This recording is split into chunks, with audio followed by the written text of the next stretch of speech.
হরে কৃষ্ণ।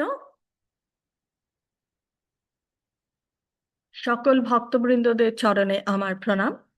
আমরা আজ ঈশ উপনিষদের সপ্তদশতম শ্লোক বা মন্ত্র অধ্যয়ন করব। আজকের সপ্তদশতম মন্ত্রে আপনাদের সকলকে সুস্বাগতম জানাচ্ছি। ওম অজ্ঞানতিমিরন্ধস্য জ্ঞানাঞ্জনশলাকয়া চক্ষুরুন্মিলিतं येन তস্मै শ্রীগুরুভ্যে নমঃ।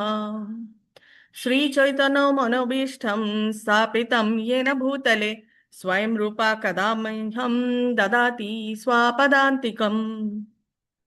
वन्देऽहं श्रीगुरु श्रीयुतपदकमलं श्रीगुरून् वैष्णवांश्च श्रीरूपं साग्रजातं सहगण रघुनाथान्वितं तं सजीवं साद्वैतं सावधूतं परिजनसहितं कृष्णचैतन्यदेवं श्रीराधा कृष्णपादान् सहगण ललिता श्रीविशाखान्वितांश्च। हे कृष्ण करुणा सिंधु दीनबंधु जगत्पते गोपेशो गोपिका कांतो श्री राधा कांतो नमोस्तुते। तप्त कांचन गौरांगी श्री राधे वृंदावनेश्वरी वृषभानुसुते देवी प्रणमामि हरिप्रिये। वाञ्छा कल्पतरुभ्यश्च कृपा सिन्धुभ्येव च पतितानां पावनेभ्यो वैष्णवेभ्यो नमो नमः। नमो विष्णुपादाय कृष्णपृष्ठाय भूतले श्रीमते भक्तिवेदान्त स्वामिनिति नामिने। नमस्ते सरस्वते देवे गौरवाणी प्रचारिणे निर्विशेष शून्यवादी पाश्चात्य देशकारिणे। जय श्री कृष्ण चैतन्य प्रभु नित्यानंद श्री अद्वैत गदाधर श्रीवासादि गौर भक्त वृंद। हरे कृष्ण कृष्ण कृष्ण हरे हरे हरे राम राम राम हरे हरे। निताई गौर प्रेमानंदे हरि हरि बोल। श्रीला प्रभुपाद की जय, श्रीला गुरु महाराज की जय, गुरु परंपरा की जय, श्री श्री राधा गोविंद की जय, समवेत गौर भक्त वृंद की जय। ओम नमो भगवते वासुदेवाय, ओम नमो भगवते वासुदेवाय, ओम नमो भगवते वासुदेवाय।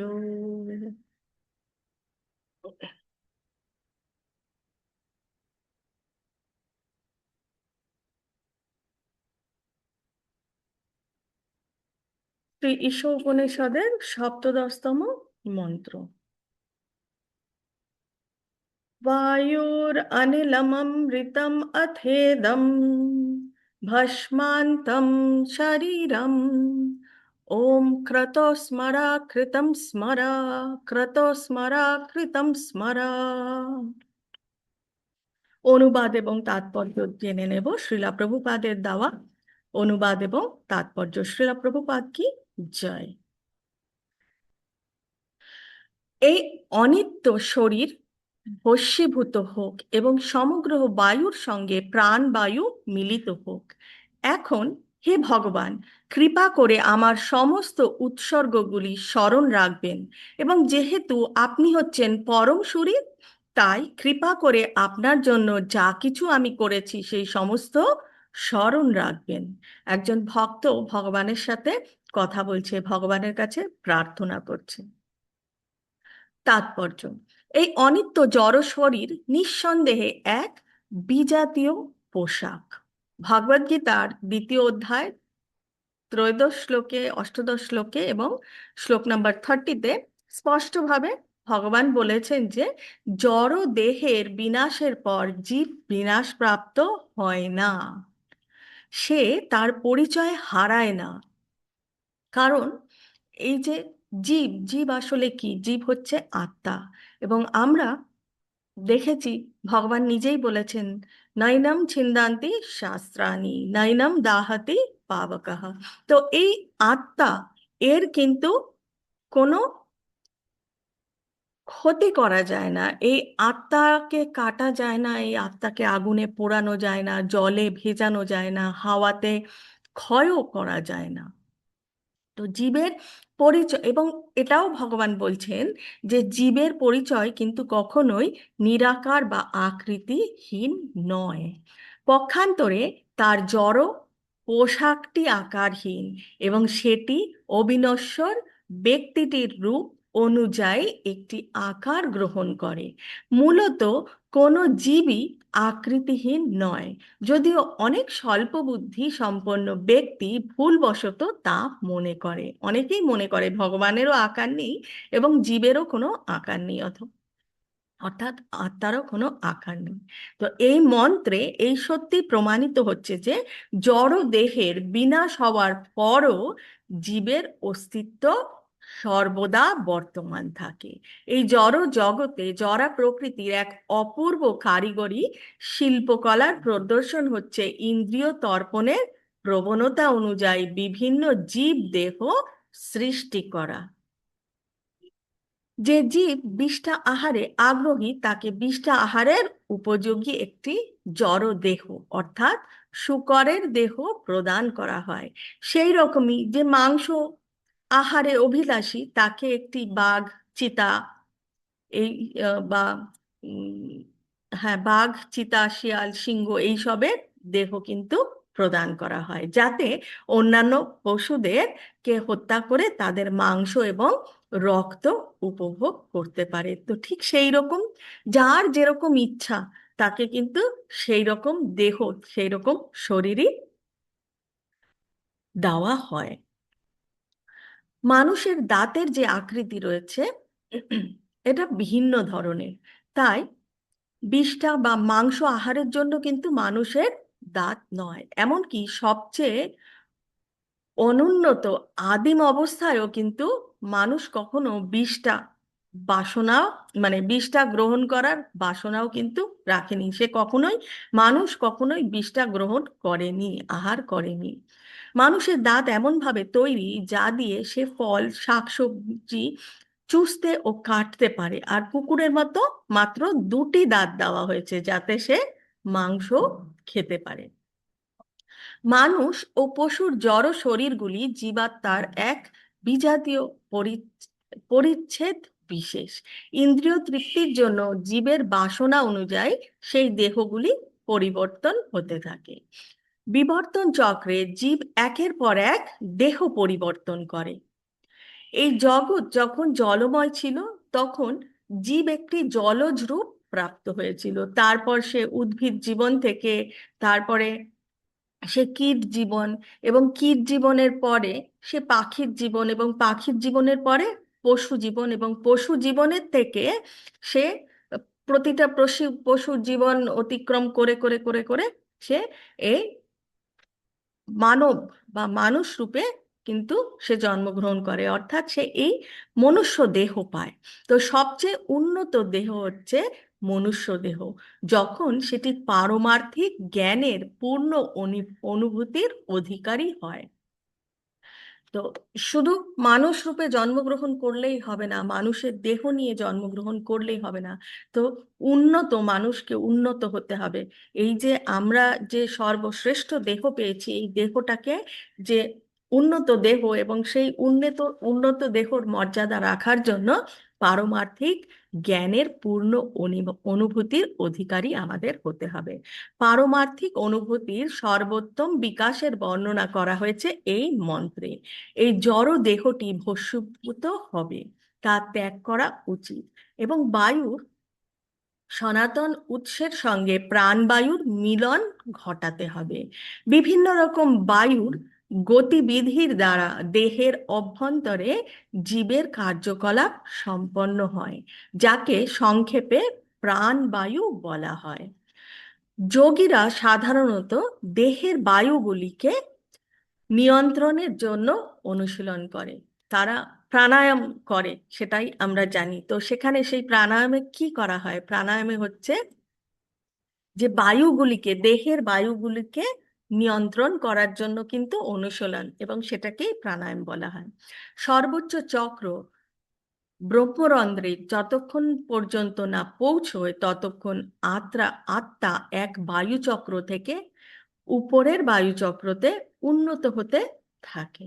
সেই সর্বোচ্চ চক্রে উপস্থিত হয়ে নিষ্ঠাবান যোগী যে কোনো বাঞ্ছিত গ্রহলোকে নিজেকে স্থানান্তরিত করতে পারে। আমরা দেখেছিলাম 3 ভাবে অন্যান্য গ্রহে যাওয়া যায়, তাই তো? দেবদেবীর পুজো করে, তারপরে এই আকাশ জাহাজে বা এরোপ্লেনে, এবং এই যোগের মাধ্যমে অন্যান্য গ্রহতে পৌঁছানো যায়। তো সেটাই এখানে বলা হয়েছে, যোগীরাও কিন্তু তারা সেই ধ্যান করে অন্যান্য গ্রহলোকে স্থানান্তরিত করতে পারে। পন্থাটি হচ্ছে একটি জড় শরীর ত্যাগ করা এবং তারপর অন্যটির মধ্যে প্রবেশ করা। কিন্তু জীব যখন জড় দেহ সম্পূর্ণভাবে ত্যাগ করতে সক্ষম হবে, তখনই কেবল এই দেহর পরিবর্তনের সর্বোচ্চ সাফল্য লাভ সম্ভব, যা এই মন্ত্রে নির্দেশিত হয়েছে। সে তখন এক চিন্ময় পরিবেশে প্রবেশ করতে পারে, যেখানে সে সম্পূর্ণ এক ভিন্ন ধরনের দেহ বিকাশ সাধন করতে পারে, একটি চিন্ময় দেহ যা কখনোই মৃত্যু বা পরিবর্তনের সম্মুখীন হয় না। এই জড় জগতে জড়া প্রকৃতি জীবের ইন্দ্রিয় তৃপ্তির বাসনার ফলে তার দেহ পরিবর্তন করতে তাকে বাধ্য করে। তো ইন্দ্রিয় তৃপ্তির জন্য যে যেইভাবে ছোটে, তাকে কিন্তু সেই মানে পরবর্তীতে সেই ইন্দ্রিয় তৃপ্তির যে আশাটা থাকে, তো সেই আশা অনুযায়ী তাকে পরের দেহ গ্রহণ করতে বাধ্য করে। সবচেয়ে ক্ষুদ্র জীবাণু থেকে সর্বশ্রেষ্ঠ জীব ব্রহ্মা ও দেবতা পর্যন্ত বিবিধ প্রজাতির মধ্যে এই অভিলাষ প্রকাশিত হয়। এই সব জীবদের দেহ আছে, যা ভিন্ন আকারে জড় জড় উপাদানে তৈরি। বুদ্ধিমান ব্যক্তির বিভিন্ন প্রকার দেহের মধ্যে একত্ব দর্শন করেন না। সমদর্শিনা আমরা দেখেছি, সমদর্শিনাতে সেই যে পণ্ডিত, উচ্চপদস্থ পণ্ডিত, সে কোনো দেহ দেখে কিন্তু কিছু কোনো কনক্লুশনে আসে না, তবে চিন্ময় রূপের একত্ব দর্শন করেন। চিন্ময় রূপ বলতে সেই সে সেই যে সমদর্শিনা পণ্ডিত, সে সকল জীবের মধ্যে চিন্ময় আত্মাকে দেখেন বা পরমাত্মাকে তিনি দর্শন করেন। শূকরের দেহই হোক বা দেবতার দেহ হোক, পরমেশ্বর ভগবানের অবিচ্ছেদ্য অংশ চিন্ময় স্ফুলিঙ্গগুলি একই। জীব তার পাপ পুণ্যের কর্মফল অনুযায়ী বিভিন্ন দেহ প্রাপ্ত হয়। মানব দেহ অতি উন্নত এবং তার মধ্যে পূর্ণ চেতনা রয়েছে।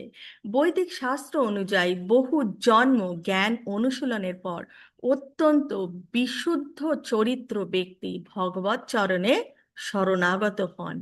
জ্ঞান অনুশীলনের সাফল্য লাভ তখনই সম্ভব যখন জ্ঞানী পরমেশ্বর ভগবান বাসুদেব শ্রীকৃষ্ণের চরণে শরণাগত হন।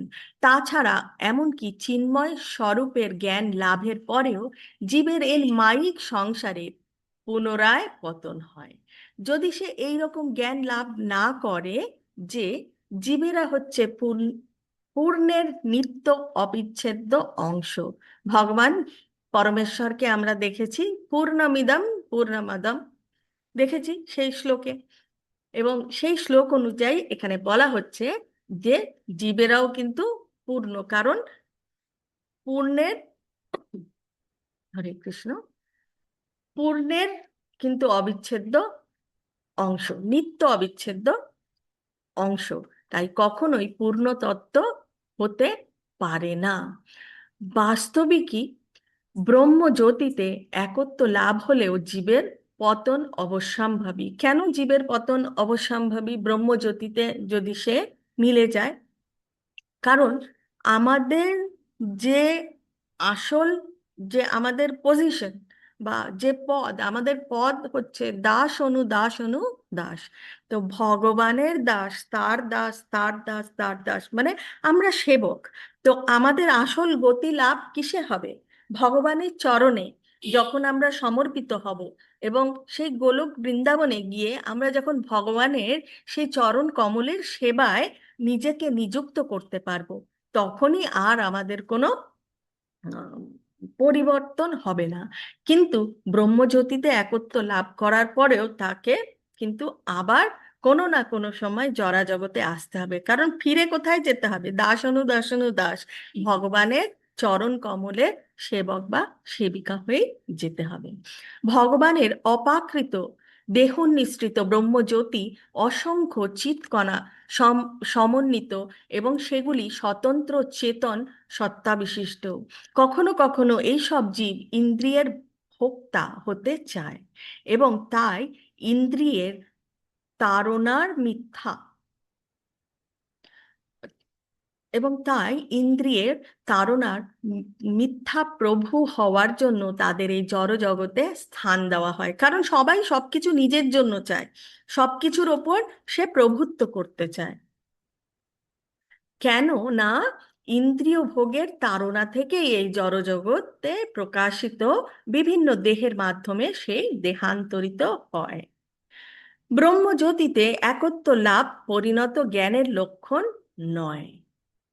ব্রহ্মজ্যোতিতে একত্ব যে লাভ, সেটা কিন্তু পরিণত জ্ঞানের লক্ষণ নয়। কেন? কারণ পরিণত জ্ঞানের লক্ষণ হচ্ছে ভগবানের চরণ কমলে নিজেকে নিয়োজিত করতে হবে, এবং গোলক বৃন্দাবনে গিয়েও ভগবানের চরণ কমলের সেবায় নিজেকে নিযুক্ত করতে হবে। একমাত্র ভগবত চরণে সম্পূর্ণ শরণাগতি এবং পারমার্থিক সেবা বুদ্ধির বিকাশ সাধনের দ্বারাই সর্বোচ্চ সাফল্যের স্তরে উন্নীত হওয়া যায়। এই মন্ত্রে জীব তার জড়দেহ ও প্রাণবায়ু ত্যাগ করার পর চিন্ময় ভগবত ধামে প্রবেশের জন্য প্রার্থনা করছেন। ভক্ত তার জড়দেহ ভস্মীভূত হওয়ার আগে তার কার্যকলাপ এবং তার দ্বারা কৃত উৎসর্গগুলি স্মরণ করার জন্য ভগবানের কাছে প্রার্থনা করছেন। মৃত্যুর সময় বিগত কর্ম ও অন্তিম লক্ষ্য সম্বন্ধে সম্পূর্ণ সচেতন হয়েই এই প্রার্থনা করা হয়। যে ব্যক্তি জড় মায়ার দ্বারা সম্পূর্ণভাবে আচ্ছন্ন, সে অতীত জীবনে তার জড় দেহের দ্বারা অনুচিত জঘন্য কার্যাবলী স্মরণ করে, এবং তার ফলে মৃত্যুর পর সে আরও একটি জড় দেহ প্রাপ্ত হয়। ভগবদ্গীতায় এই সত্য প্রতিপন্ন হয়েছে। ভগবান কি বলেছেন? ভগবান বলেছেন, ইয়ম ইয়ম বাপি স্মরম ভাবম ত্যজ্যতে অন্তে কলেবরম তম তম এবাইতি কৌন্তেয়া সদা তদ্ভাব ভাবিতঃ। তো যে যেই ভাব নিয়ে এই দেহ ত্যাগ করবে, যে যেই কথা স্মরণ করে এই দেহ ত্যাগ করবে, পরবর্তীকালে কিন্তু সেই যে যা কিছু নিয়ে স্মরণ করছিল, সেই সেই জায়গায় কিন্তু এবং সেই রকম দেহ নিয়েই তার কিন্তু জন্ম হবে। নির্বোধ পশুদের মতো উন্নত নয় বলে সে তার জীবনের ঘটনা স্মরণ করতে পারে না, কিন্তু মানুষের মতো উন্নত মানুষের মন উন্নত বলেই রাতে স্বপ্ন দেখার মতো চলমান জীবনের কার্যাবলী সবই সে স্মরণ করতে পারে। অতএব তার মন সবসময় জড়জাগতিক বাসনায় আচ্ছন্ন থাকে, এবং তার ফলে সে চিন্ময় দেহ নিয়ে চিন্ময় ভগবত ধামে প্রবেশ করতে পারে না। কিন্তু ভগবত ভক্তি অনুশীলনের মাধ্যমে ভক্তেরা ভগবত প্রেমের অনুভূতির বিকাশ সাধন করেন। এমনকি মৃত্যুর সময় ভক্ত যদি তার ভগবত সেবা স্মরণ করতে নাও পারে, তবুও ভগবান তাকে বিস্মৃত হতে দেন না। ভক্তের ত্যাগ ও নৈসর্গের কথা ভগবানকে স্মরণ করানোর জন্য এই প্রার্থনাটি প্রদত্ত হয়েছে। কিন্তু এমনকি স্মরণ করানোর কেউ না থাকলেও ভগবান তার শুদ্ধ ভক্তের সেবার কথা কখনোই বিস্মৃত হন না। ভগবদ্গীতায় ভগবান স্পষ্টভাবে ভক্তের সঙ্গে তার অন্তরঙ্গ সম্পর্কের কথা বর্ণনা করেছেন। কেউ জঘন্যতম কর্ম যদি করে এবং তারপরে সে যদি ভগবত ভজনে ব্রতী হয়, তাহলে সে সাধু বলেই বিবেচিত হবে, কারণ সে যথার্থ মার্গে অবস্থিত। সে তখন শীঘ্রই ধর্মাত্মায় পরিণত হয় এবং নিত্য শান্তি সে লাভ করে। হরে কৃষ্ণ।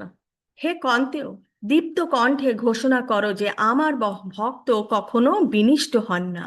হে পার্থ, যারা আমার আশ্রয় গ্রহণ করে তারা স্ত্রীলোক, বৈশ্য ও শূদ্র আদি নিচু কুল জাত হলেও পরম গতি লাভ করে। তাই এই দুঃখময় অনিত্য সংসারে আমার প্রতি প্রেম ভক্তিতে নিয়োজিত ব্রাহ্মণ, ধর্মাত্মা, ভক্ত ও রাজর্ষিরা কত মহিমান্বিত। সর্বদাই আমার চিন্তায় তোমার মনকে নিয়োজিত করো, প্রণতি নিবেদন করো এবং আমার উপাসনা করো। সম্পূর্ণভাবে আমাতে অবিনিষ্ট হলে নিঃসন্দেহে তুমি আমাকেই লাভ করবেন। ভগবান এটা কিন্তু নিজেই বলে গেছেন ভগবদ্গীতার নবম অধ্যায়। শ্রীল ভক্তি বিনোদ ঠাকুর, তিনি আমাদের গুরু পরম্পরায় রয়েছেন। তো শ্রীল ভক্তি বিনোদ ঠাকুর এই শ্লোকগুলি ব্যাখ্যা করেছেন এভাবে যে ভক্তের মধ্যে চারিত্রিক শৈথিল্য লক্ষিত হলেও তার সাধু জীবন যাপন করার জন্য তাকে ভক্ত বলেই গ্রহণ করা উচিত। অসৎ চরিত্র শব্দের যথার্থ তাৎপর্য হৃদয়ঙ্গম করা কর্তব্য। বদ্ধ জীবের দুটি কাজ, সেই দুটি কাজ কি কি? দেহের প্রতিপালন করা এবং আত্ম উপলব্ধি করা। সামাজিক মর্যাদা, মানসিক উন্নতি, শৌচ, তপস্যা, পুষ্টি ও জীবন সংগ্রাম সবই দেহ প্রতিপালনের জন্য। ভগবানের একজন ভক্ত হিসেবে কারো বৃত্তি অনুযায়ী কারো কার্যকলাপের অঙ্গ আত্ম উপলব্ধির কাজ করা যায় এবং ভগবত সম্পর্কেও এভাবে কাজ করা যায়। এই দুটি কার্য একই সাথে করা উচিত, কারণ একজন বদ্ধ জীব তার দেহের প্রতিপালন পরিত্যাগ করতে পারে না। ভগবত ভজন বৃদ্ধি হওয়ার সঙ্গে সঙ্গেই দেহের প্রতিপালনের কর্ম সমানুপাতিকভাবে হ্রাস পায়। ভগবত ভজন নির্দিষ্ট পরিমাণ না হওয়া পর্যন্ত সাময়িক বিষয়াসক্তি পরিলক্ষিত হবার সম্ভাবনা থাকে, কিন্তু লক্ষ্য করা উচিত যে সেই বৈশ্বিক কার্য দীর্ঘকাল স্থায়ী হয় না, কারণ ভগবত কৃপায় স্বল্প সময়ের মধ্যেই সেই অসম্পূর্ণতার অবসান হয়। তাই ভগবত ভজনের পথেই একমাত্র সঠিক পন্থা। কেউ যদি সঠিক পন্থা অবলম্বন করেন, এমনকি সাময়িক বৈশ্বিক কার্যকলাপের ঘটনা তার আত্ম উপলব্ধি উন্নতি সাধনের পথে প্রতিবন্ধক সৃষ্টি করে না। ভগবত উপাসনার সুযোগ সুবিধাকে নির্বিশেষবাদীরা অস্বীকার করে, কারণ তারা ভগবানের ব্রহ্মজ্যোতির রূপে শুধুমাত্র আসক্ত। তারা কিন্তু ভগবানের যে সবিশেষ রূপ তার প্রতি কোনো আসক্তি তাদের নেই। পূর্ববর্তী মন্ত্রগুলির নির্দেশ অনুযায়ী তারা ব্রহ্মজ্যোতি ভেদ করতে পারে না, কারণ তারা ভগবানের সবিশেষ রূপে বিশ্বাসী নয়। কারণ তারা অধিকাংশ ক্ষেত্রে কুতর্ক ও মননশীলতার পথই অনুসরণ করেন। তাই নির্বিশেষবাদীদের সব প্রয়াসই নিষ্ফল হয়, যা ভগবদ্গীতার দ্বাদশ অধ্যায়ে প্রতিপন্ন হয়েছে। পরমতত্ত্বের সবিশেষ রূপের এই মন্ত্রে উল্লিখিত সব সুযোগই সহজলভ্য এবং ভক্ত যে 9 প্রকার দিব্য কর্মানুষ্ঠান করে ভগবত ভজন করেন তা হচ্ছে, আমি যেটা সব সময় বলতে থাকি, শ্রবণম কীর্তনম বিষ্ণু স্মরণম। তো এখানে সেটা দিয়ে শুরু হচ্ছে। শ্রবণম কীর্তনম বিষ্ণু স্মরণম পাদ সেবনম অর্চনম বন্দনম দাস্যম সাক্ষ্যম এবং আত্মনিবেদনম আত্মসমর্পণ। ভগবত ভক্তির এই 9টি প্রণালীর সবকটি বা যে কোনো একটি নিত্য ভগবত সঙ্গ লাভে ভক্তকে সাহায্য করে। এভাবেই জীবনের শেষে ভগবানকে স্মরণ করতে ভক্তের পক্ষে সহজ হয়। ভগবত ভক্তির এই 9টি বিবিধ সবকটি অথবা যে কোনো একটি এবং একটি পদ গ্রহণ করলে নিরন্তর ভগবানের সান্নিধ্যে থাকতে ভক্তকে সাহায্য করে। এভাবেই জীবনের অন্তিমকালে ভগবানকে স্মরণ করা সহজ হয়। এই 9টি বিধির একটি মাত্র গ্রহণ করে পরবর্তী খ্যাতিমান ভক্তদের পক্ষে সর্বোচ্চ সাফল্য লাভ করা সম্ভব হয়েছিল। তা আমরা একে একে জেনে নেব। কে শ্রবণ করেছিল? শ্রবণ করেছিল পরীক্ষিত মহারাজ। পরীক্ষিত মহারাজ সুখদেব গোস্বামীর থেকে শ্রীমদ্ ভাগবত শ্রবণ করেছিল। কীর্তন, তো এখানে কীর্তন কে করেছিলেন? সুখদেব গোস্বামী কীর্তন করেছিলেন শ্রীমদ্ ভাগবতের। কীর্তন করে পরমার্থ লাভ করেছিলেন। বন্দনা করেও কিন্তু সেই বাঞ্ছিত ফলই লাভ হয়। কে করেছিলেন? অক্রূর করেছিলেন। স্মরণম, বিষ্ণু স্মরণম কে করেছিলেন স্মরণ? প্রহ্লাদ মহারাজ সর্বক্ষণ ভগবানকে স্মরণ করতেন। তারপরে পৃথু মহারাজ, তিনি ভগবানের অর্চনা করতেন এবং সেই অর্চনা করতে করতেই কিন্তু তিনি ভগবত ধাম পৌঁছেছিলেন। পাদ সেবনম, পাদপদ্ম সেবা কে করেন? লক্ষ্মী দেবী পাদপদ্ম সেবা করেন। ভগবানের দাসত্ব কে করেছিলেন? হনুমানজি করেছিলেন এবং ভগবানের ভগবত ধামে পৌঁছেছেন। সক্ষম মানে সখা রূপে কে ছিলেন? অর্জুন ছিলেন এবং সখা রূপেই কিন্তু তিনি ভগবত ধামে পৌঁছতে পেরেছেন। এবং সব কিছু আত্মনিবেদন করেই বলি মহারাজ বাঞ্ছিত ফল লাভ করেছিলেন। প্রকৃতপক্ষে এই মন্ত্র এবং কার্যত বৈদিক সব মন্ত্রই সংক্ষেপে বেদান্ত সূত্রে উপস্থাপিত করা হয়েছে, যে শ্রীমদ্ ভাগবতে তার যথাযথ ব্যাখ্যা করা হয়েছে। শ্রীমদ্ ভাগবত হচ্ছে বৈদিক জ্ঞান বৃক্ষের সুপক্ক ফল। মহারাজ পরীক্ষিত ও সুখদেব গোস্বামী প্রথম সাক্ষাতেই প্রশ্নোত্তরের সময় শ্রীমদ্ ভাগবতে এই বিশেষ মন্ত্রটি ব্যাখ্যা করা হয়েছে। ভগবত তত্ত্ববিজ্ঞানের শ্রবণ ও কীর্তন হচ্ছে ভগবত জীবনের মূল নীতি। মহারাজ পরীক্ষিত সম্পূর্ণ ভগবত শ্রবণ করেন এবং সুখদেব গোস্বামী তার কীর্তন করেন। মহারাজ পরীক্ষিত সুখদেবের কাছে ভগবত তত্ত্ব জিজ্ঞাসা করেন, কারণ সেই সময় সর্বশ্রেষ্ঠ যোগী এবং আধ্যাত্মবাদীদের মধ্যে তিনি ছিলেন সর্বশ্রেষ্ঠ। কে ছিলেন? সুখদেব গোস্বামী। মহারাজ পরীক্ষিতের মুখ্য প্রশ্ন ছিল, প্রতিটি মানুষের কর্তব্য কি? বিশেষত মৃত্যুর সময় একটি মানুষের কর্তব্য কি?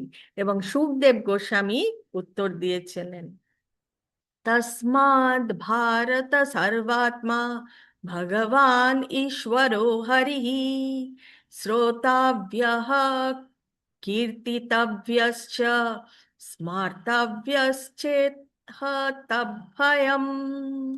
সমস্ত উদ্বেগ থেকে মুক্ত হতে অভিলাষী প্রত্যেকেরই কর্তব্য পরম নিয়ন্তা, সমস্ত দুঃখ দুর্দশা হরণকারী ও সর্বান্তর্যামী পরমেশ্বর হরির কথা নিত্য শ্রবণ, কীর্তন এবং স্মরণ করা। তথাকথিত মানব সমাজ সাধারণত রাতে নিদ্রা